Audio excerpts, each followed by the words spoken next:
안녕하세요, 박미수 박사입니다. 오늘은 당뇨나 당뇨 전 단계에 계신 분들이 근육을 늘리고 혈당이 오르락내리락 하는 거죠. 혈당 스파이크를 잡기 위해서 아침 식전, 그리고 아침 식사 시에, 그리고 저녁 식사 시에 드셔야 할 세 가지 영양소, 육, 체, 단이라는 주제로 말씀을 드리겠습니다. 자, 당뇨병은 인슐린의 기능이 떨어지는 거죠. 우리 몸에서 인슐린을 적절한 호르몬으로 생각하지 않아서 우리 몸이 인슐린 수용체가 인슐린을 받아들인 것을 불락시켜버리는, 즉 차단시켜버리는 그 상태를 이야기합니다. 이형 당뇨병이죠. 그리고 인슐린 생산에 문제가 생기는 겁니다. 인슐린 만들어지지 않는 거죠. 일형 당뇨병이라고 합니다. 자, 인슐린 저항성이 되게 되면 저는 이제 항상 그렇게 말씀드리죠.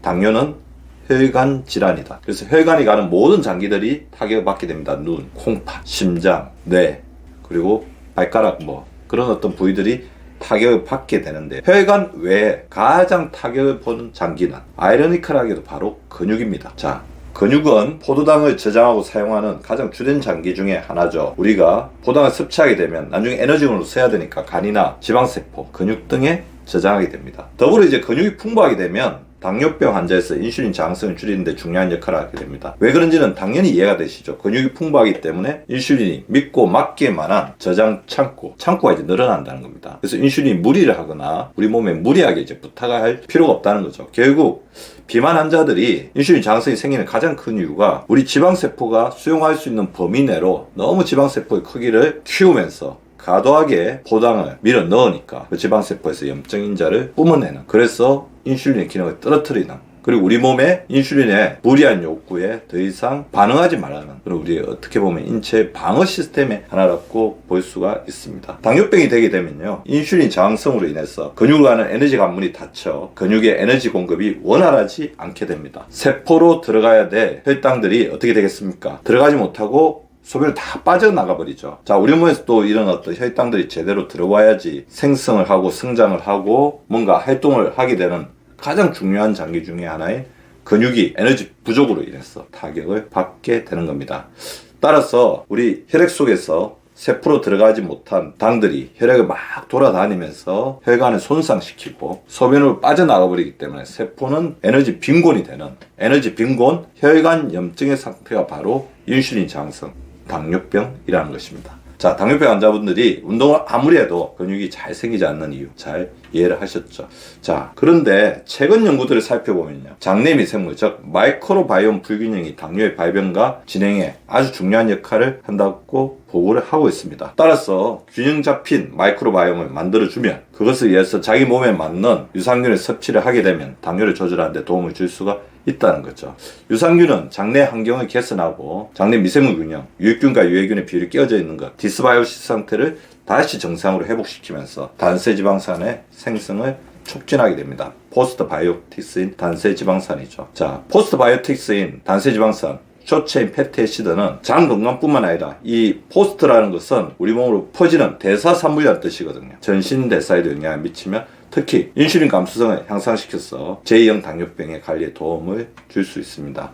근데 최근에 발견된 단세지방산의 중요한 이점 중에 하나가 근육으로 가는 문을 열어주는 매우 중요한 역할을 한다는 거죠. 인슐린 기능이 떨어져서 인슐린이 근육의 문을 열어주는 역할을 하던 것을 못하게 되었을 때 그것을 대신해 줄 수 있는 유력한 어떤 관문 조절자 중에 하나가 바로 숏체인 패티애시드라는 겁니다. 인슐린 저항성으로 굳게 닫혀있던 근육의 문을 열어준 역할을 단세지방산이 합니다. 즉 유산균이 식이섬유를 이용해 만든 단세지방산이 근육을 키운다는 것이죠. 더불어 이제 단백질 섭취가 근육 유지 및 성장에 매우 필수적이죠. 아무리 근력 운동을 해도 단백질이 뒷받침되지 않으면 근육이 늘어날 수가 없습니다. 그래서 당뇨병 환자에서는 근육 손실을 방지하고 인슐린 저항성을 감소시키는데 단백질 섭취가 매우 중요합니다. 단백질이 근육을 늘려서 인슐린이 저장하는 데 도움을 줄 뿐만 아니라 단백질 섭취 자체가 그 자체로 인슐린 저항성을 감소시킨다는 것입니다. 자, 그러면 제가 당뇨나 당뇨 전 단계에 있으신 분들이 근육을 증가시키고 인슐린 저항성을 감소시켜서 혈당 스파이크가 최대한 없도록 혈당의 안정적인 범위 내에서 움직이기 위해서 드셔야 돼 식전,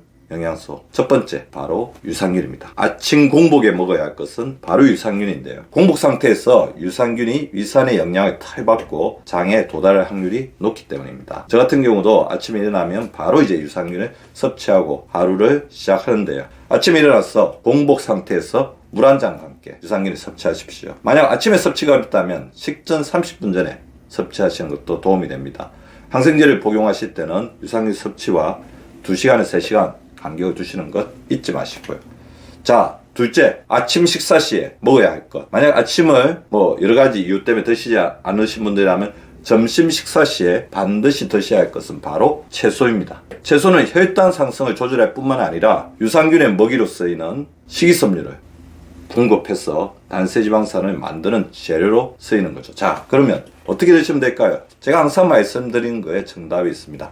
거꾸로 식사법으로 드시면 됩니다. 채소 한 번, 고기 반찬 한 번, 밥 한 번, 채소 한 번, 고기 반찬 한 번, 밥 한 번, 채소 한 번, 국물에 건더기 한 번, 밥 한 번 이런 식으로 드시게 되면 자연스럽게 채소가 들어가기 때문에 아침에 먹었던 유산균과 결합이 되면서 단세지방산을 형성하게 된다는 거죠. 셋째, 그러면 저녁 식사 후에 집중적으로 먹어야 할 것은 바로 무엇일까요? 단백질입니다. 특히 운동한 날은 근육 형성의 골든타임이죠. 바로 그날 저녁에 풍부한 단백질 섭취하게 되면 근력 운동의 효과가 단백질 섭취와 맞물려서 근육 형성에 시너지를 내게 됩니다. 자, 근육의 체적 형성에 의해서는 동물성과 식물성 단백질을 골고루 섭취하는 것이 중요하죠. 자, 아침에 일어나서 유산균, 식사 시에 식이섬유, 저녁에 단백질, 특히 근력 운동을 열심히 한 날은 단백질 섭취의 골든타임을 넘기지 않는 것 매우 중요합니다. 오늘은 좀처럼 근육이 잘 늘지 않는 당뇨병 환자에게서 근육의 중요성과 하루 3차례 반드시 먹어야 할